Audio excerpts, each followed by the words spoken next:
People in Huntsville are now calling for the removal of the Confederate statue that stands outside the Madison County Courthouse. Our city stalwart has more. For years now, everyone who comes to the Madison County Courthouse literally can't miss this Confederate monument here. But local groups are calling for change. They want it to be removed or relocated. It was put there to send a message to keep black people in our place. And we're going to take it down to send a message right back. The Tennessee Valley Progressive Alliance has organized an online petition with almost 3,000 signatures. They say the placement of the statue in the courthouse square back in 1905 is a decision that needs to be corrected in 2020. Anybody that cares about justice and equality would not have that outside of their courthouse, the place that's supposed to embody justice for all citizens, not just white citizens, but all citizens in Madison County.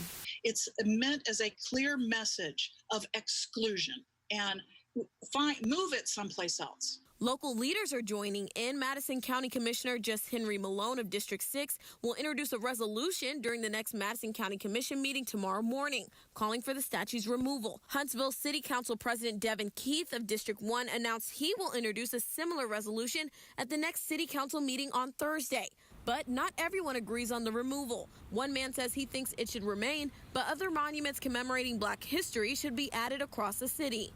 We add value by telling the entire story and not erasing memory, because one day if we take it down, someone may take other statues down that they may not like. We caught up with others outside the courthouse. The city of Huntsville should seriously consider relocating the monument. Taking that down and replacing it with something else lets anyone know who's walking in, whatever color they are, whatever economic background, that listen, you're in here for justice, and justice, she is blind. Putting the Valley first, Cindy Stallworth, WZDX News.